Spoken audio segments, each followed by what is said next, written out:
Hey, it's Lou, and welcome back to the final episode in this series of Shade Shorts, bite sized conversations inviting you into the worlds of curators. I hope you enjoyed hearing about the life and work of our brilliant guests, Pedro Oshin, Bolonle Tajuddin, Andrea Emilife, and today I'm in conversation with Jareh Das. Jareh is an independent curator, writer, and researcher who regularly moves between West Africa and the UK. Their interest in global, modern, and contemporary art is cross disciplinary, filtered through the lens of performance art. Jareh's most recent curated exhibition, which I know that you all loved, was Body, Vessel, Clay, Black Women, Ceramics, and Contemporary Art, which surveyed how ceramics have been disrupted, questioned, and reimagined by Black women over the last 70 years, beginning with the seminal Nigerian potter Ladi Kwali. Jareh was awarded a 2-year early career fellowship from Yale University's Paul Mellon Centre for Studies in British Art, and their most recent role was Deputy Director of Deptford X, which is London's longest running visual arts festival. So enjoy Jareh's generous sharing of her life as a curator, and I'll see you soon for Series 7. I'll see you then. Bye.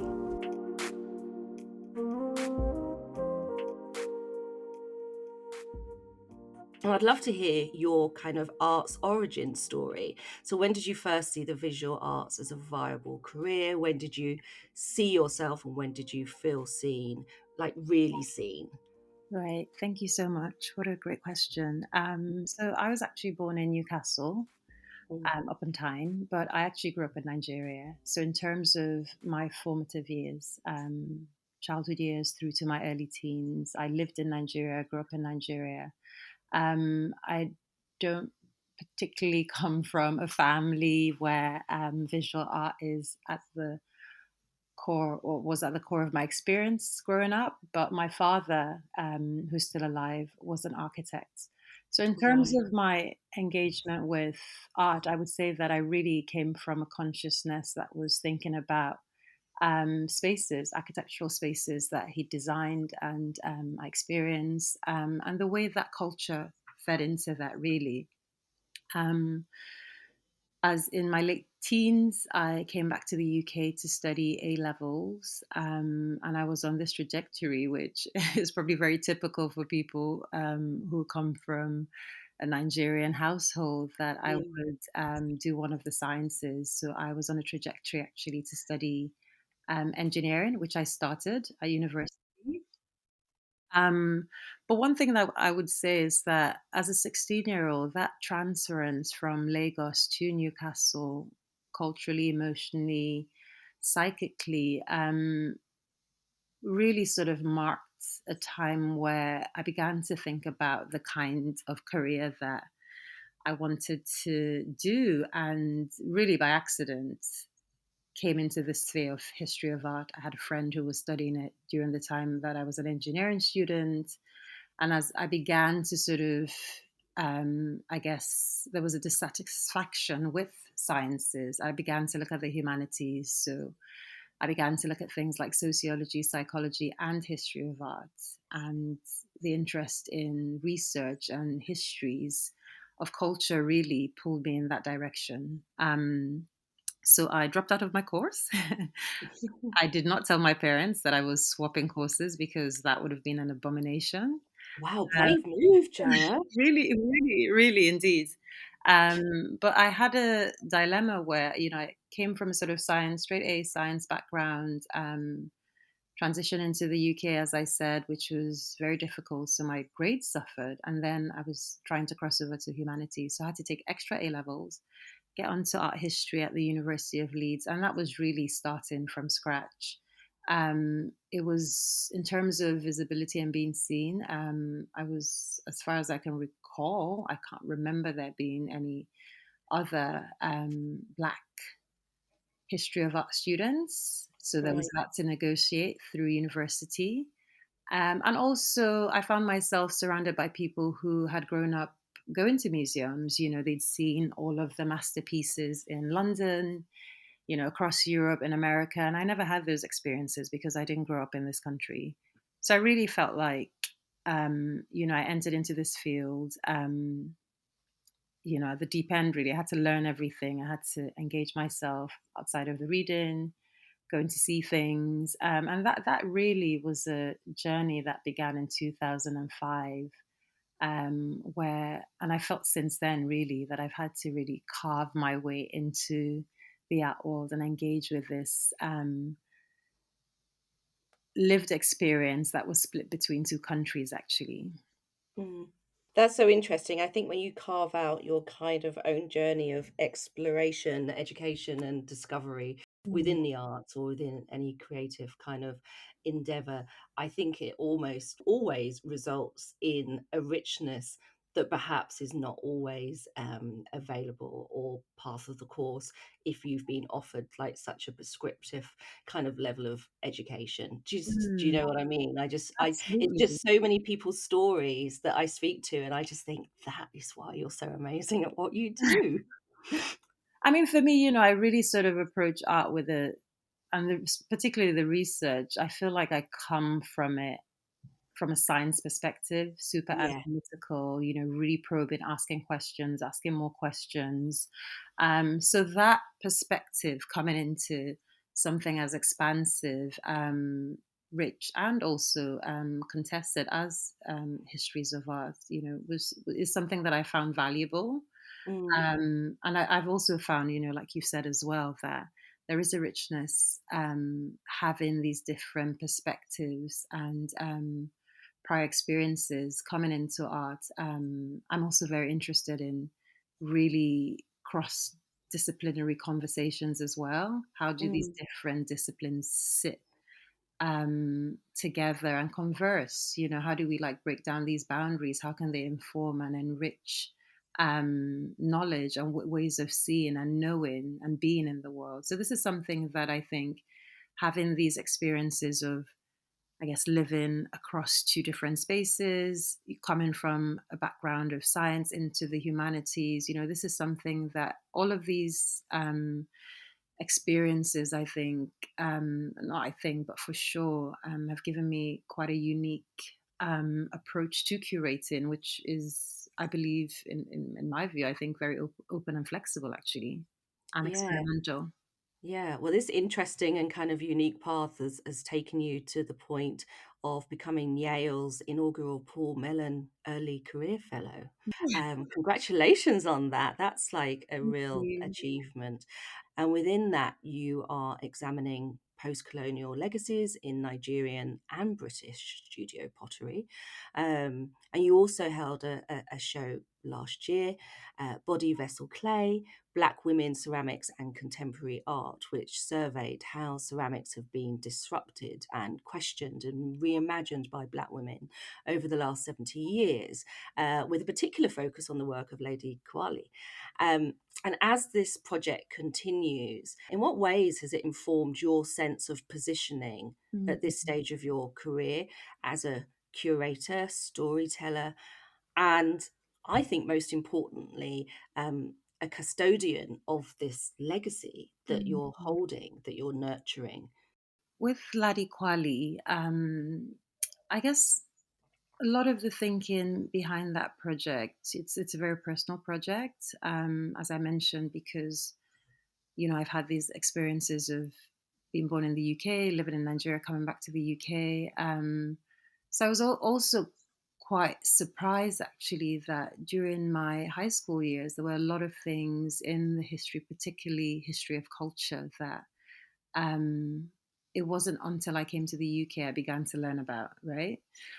Mm, And Ladi Kwali falls into this category of exploring unknown to me history, and something that I was just really sort of astounded by. Um, Ladi Kwali was born in 1924. She mm, was a Gwari Potter, which is a ethnic group in the north of Nigeria, community of matrilineal potters, mothers to daughters, passing down the skill. But in Ladi's case, it was her aunt who taught her how to hand build. Um, and she just had this extraordinary life where she was most celebrated within her community.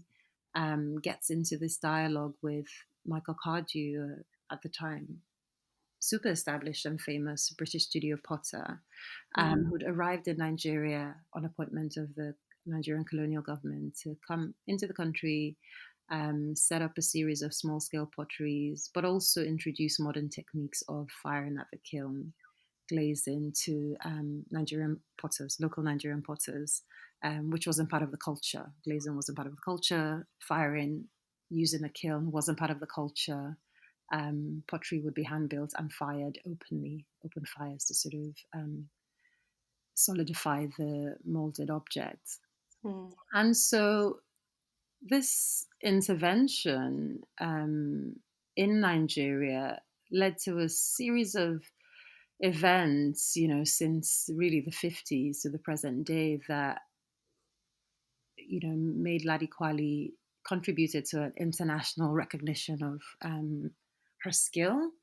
But Mm. what I was quite intrigued by was that the narratives that I was coming across, they weren't really sort of going into depth with this on this sort of origin in Nigeria, this matrilineality, which to me was really important. Actually, you have um, years of history of women making pottery in this particular part of Nigeria, but why isn't that celebrated enough, and why don't we know enough about that? So a lot of what I was trying to Mm. do in the exhibition, I mean, this project started off as a personal project, asking questions when I was in Nigeria about Ladi Kwali, and I would find that across generations, she was known and recognized for her accolades, but a lot of people didn't know about her history. A lot of people didn't know if she was dead or still, if that she was dead or if she was still alive. And she'd achieved so much. She had a honorary doctorate from an established, renowned university in Nigeria, Ahmadu Bello University.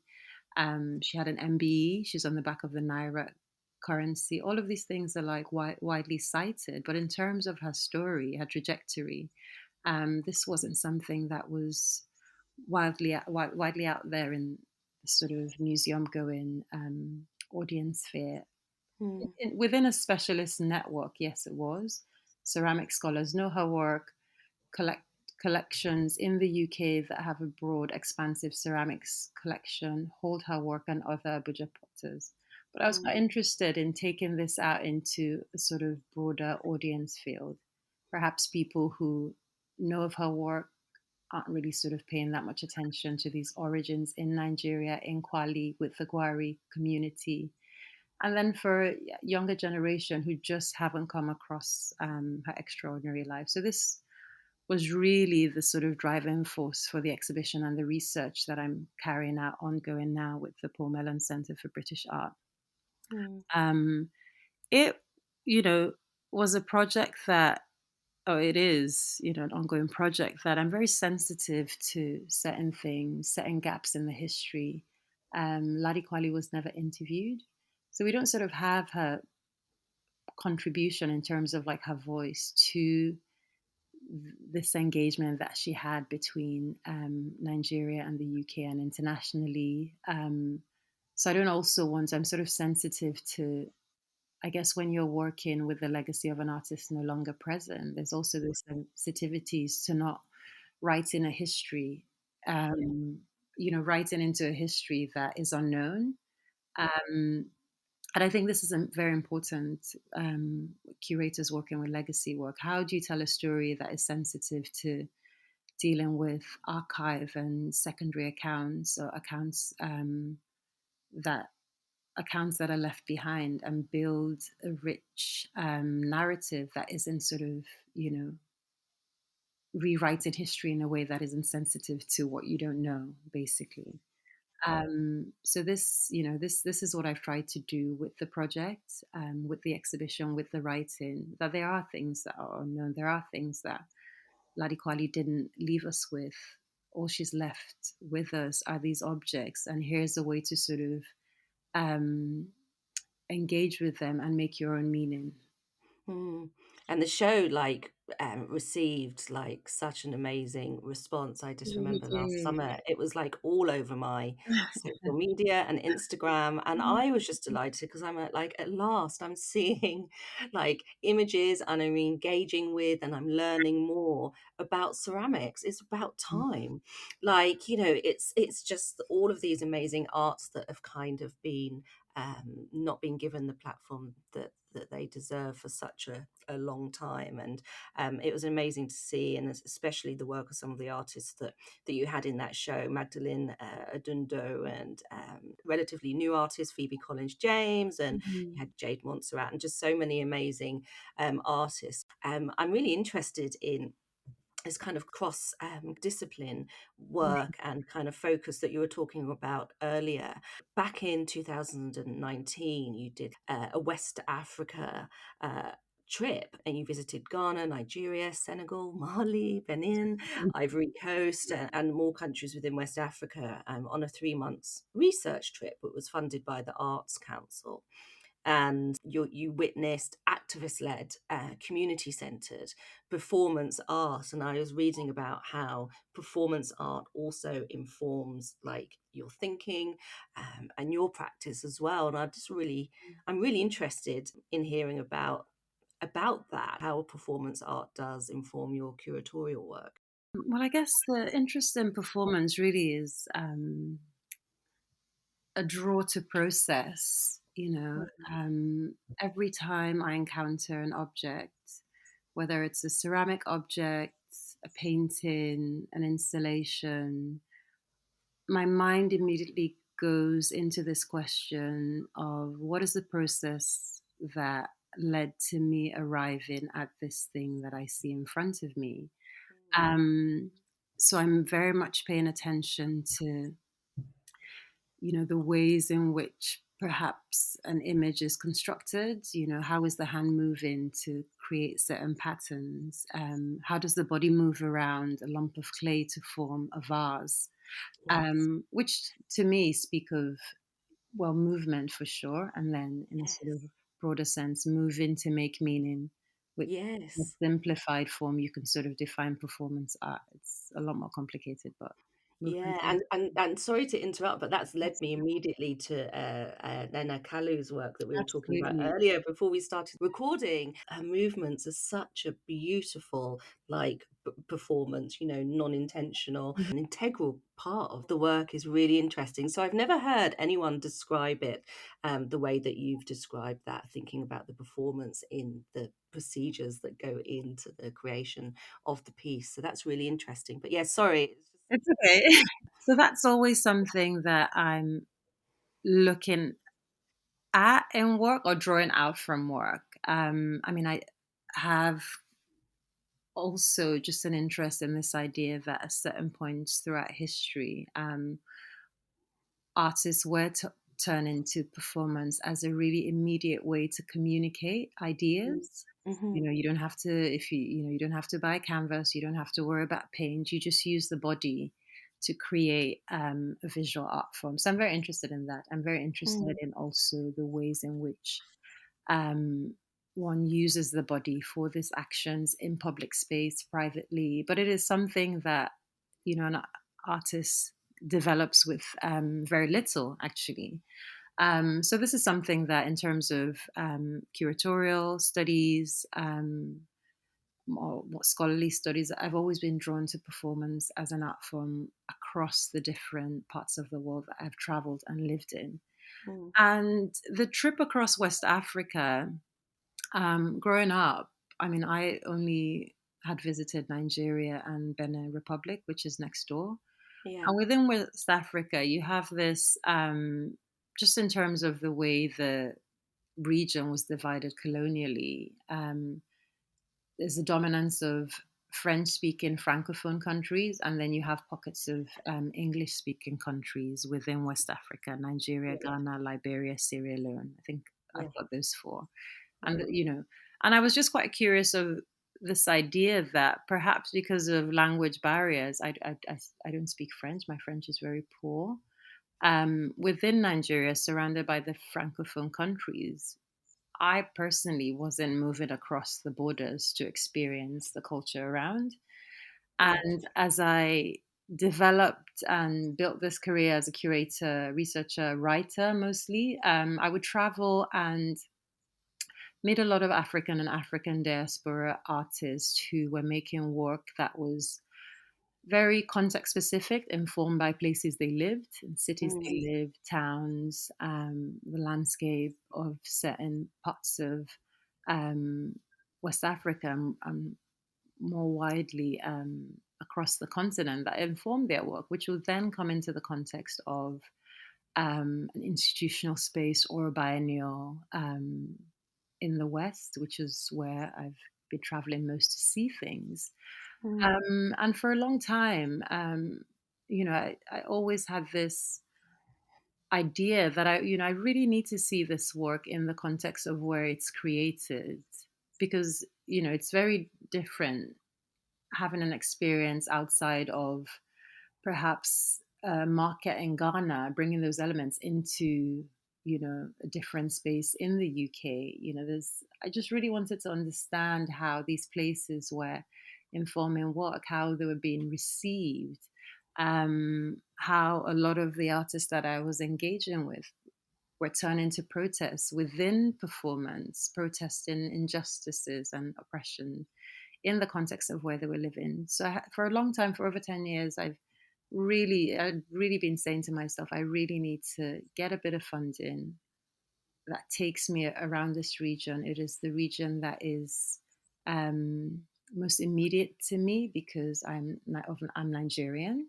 Mm. And what is this sort of, these borders? They're they're not historically the way the region should be. So there's a lot of, even though the language is a barrier, there's a lot of cultural, historical similarities in food, in dress, in sort of indigenous cultures, actually. If we sort of took those borders apart, what would it look like to move across the region and think about the ways in which a generation of artists, specifically performing artists, are responding to their context? Are there resonances? Are there, so this kind of inquiry was at the back of my head. I'm an independent curator. I'm not sort of attached to an institution, so it took a while. And luckily, 2019, I got this Arts Council. I proposed it to Arts Council for the Developing Your Creative Practice funding strand. And I Right. was awarded a grant to, take this explorative journey across West Africa. It was pretty transformative because there were a lot of things that I was recognizing that I didn't expect, having a Nigerian background. Even though, as I said, my French is really basic. Mm. It was even beyond the language that I was communicating with people through things that I guess were commonalities, and also sort of shared problems that I didn't know about politically, actually, across the countries. Where at the end of the trip, I began to think about, well, this thing that I thought was a Nigerian problem is actually a Ghanaian problem and a Senegalese problem, actually. Mm. Um, so just really, thinking through these commonalities, as I mentioned, and also getting a real understanding for how places were informing the work that some of the artists that I visited, how place really sort of comes into the work in a really visceral way. So, for example, I went to Kumasi and I visited an artist called Vabene Fiatzi, who is an activist, is very sort of engaged with LGBTQIA rights in Ghana, and has set up a space, well, transformed their studio space into a sort of laboratory and a hatchery for performance art.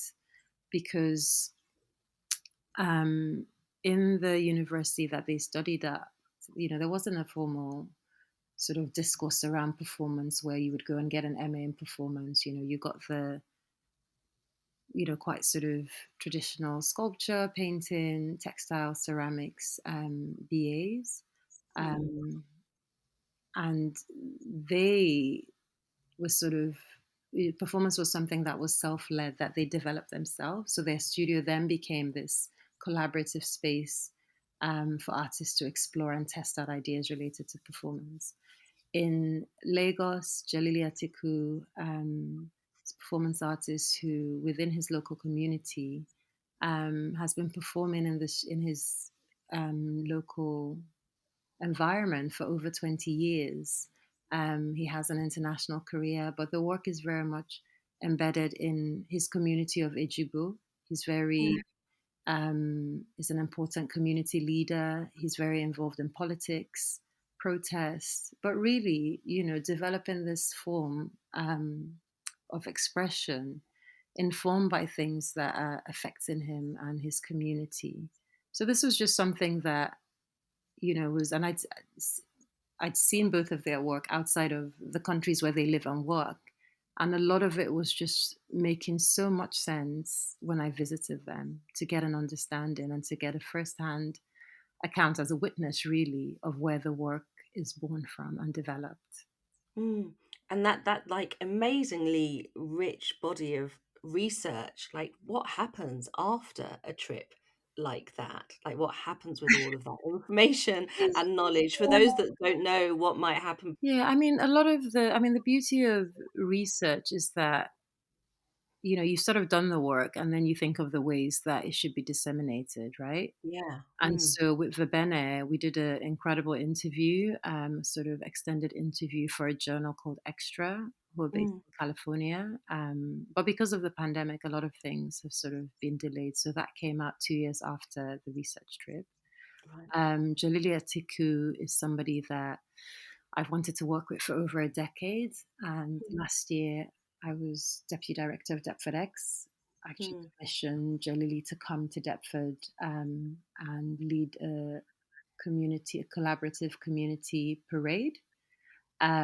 Also thinking of the history of Deptford migration, the fact that Deptford has a huge Nigerian community there as well. It made, for me, it was a kind of no-brainer to invite somebody like Jalili to engage with its migratory histories and bring his his performance art to the heart of Deptford High Street, which was hugely successful. I don't think Deptford has ever seen anything like it, actually. That is so amazing. I lived there for like 15 years, so I know that Amazing. area pretty well. I can just imagine the Mhm. reception. Yeah, amazing. And so the research is always. I mean, I, I, just jumping back a bit to the Ladi Kwali project. I mean, that was research that I'd been doing on and off for 7 years. That just manifested as an exhibition last year. Yeah. Um, I mean, my research projects tend to be long term. And also sometimes it's just when the time is right, actually, and when there's an opportunity um, for that to be disseminated, whether it's an exhibition, whether it's a substantial bit of writing, whether it's things like conversations like we're having now, Yeah. that gets the work out there. Yeah. Yeah, but there are multiple ways, really. Well, I would really love if, following our conversation, if perhaps you had any images that you're able to share of some of the particular works and artists that you saw on that trip. And I'd love to share them alongside this episode so people can have a look at some of these amazing artists' work. Something that you said that was very interesting was that you work as an independent curator. You're not attached to any particular institution. But my imagining of your role and your practice is that it must be so rewarding having agency over the projects that you work on and the stories that you tell. But I'm sure there's also challenges to that. One thing I will say is that, I mean, I've sort of tried different things in the art world. I have worked institutionally 12 years ago, and more recently last year, short-term contracts.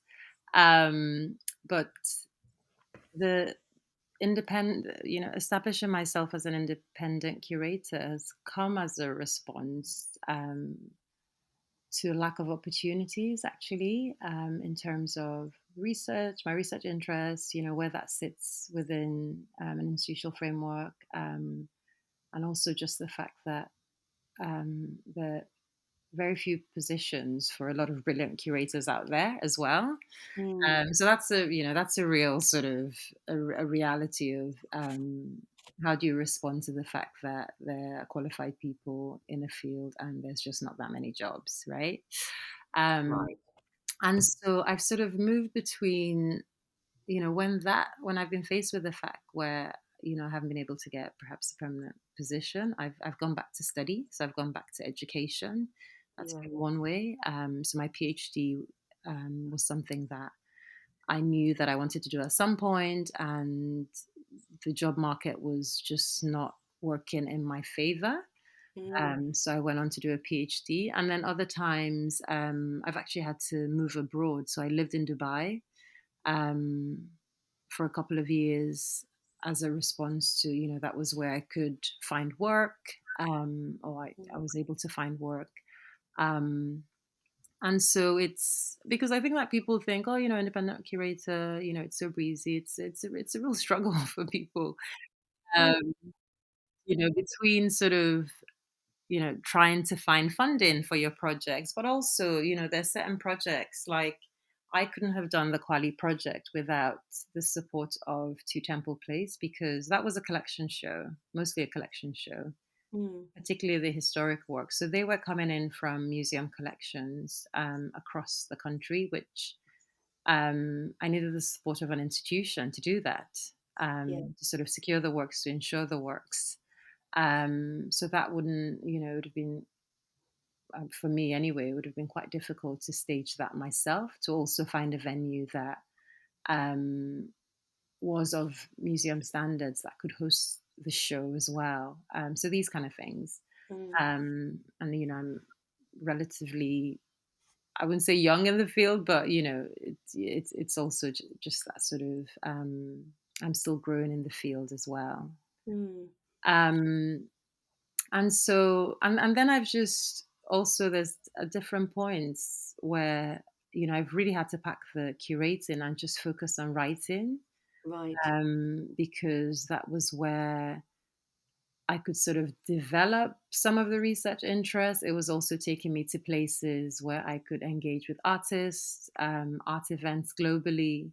So at a period in time, I was, mostly writing actually, or writing alongside my academic studies as well as a way to sustain myself. Mm. Um, I mean, there is I think what has been, particularly in the last year, is that I've sort of worked on three projects where I went into Camden Arts Centre and was a guest curator of a public program for 6 months. And then open body vessel clay across two venues, two Temple Yeah. Place and York Art Gallery. And then I ended the year working at Deptford X. So it's been quite interesting that, of course, if I had a permanent job, I wouldn't have been able to have these varied experiences, which came back to back because of the pandemic, really. So that was a very sort of rich and also exhausting year to go through. But it also, there were learnings from each situation and each institution where, in a way, I was sort of a guest, really, and things Yes. to sort of take forward in terms of, I guess, thinking about independent projects and how I work. Before we wrap up, do you care to share anything that you'd like to talk about that we can look forward to from you in the future? So I'm on a 2-year fellowship with the Paul Mellon Centre for Mm. British Art, and I mean the ambition is to sort of take this ongoing research on Ladi Kwali and develop substantial writing around her and her legacy. So Mhm. I'm working on that currently, Right. and that's certainly what I'll be doing at least for the next year and a half. I mean, I'm exploring curatorial projects in different regions. I have a show coming up in Shanghai at the Pond Society that I'm very excited about, which Oh, will be amazing. announced soon. Very interesting exploration of contemporary painting. Oh, amazing. So that's something that is in the works that I'm excited and will be sharing soon. I'm really interested to see what happens as you work through the Paul Mellon Fellowship and with your new show and everything else that you have coming too. So thank you, Jareh. Thank you so much, Lou, and thank you to everybody who came to see Body Vessel Clay. Really, it was such a amazing reception for this show. I'm so grateful for everyone who saw it.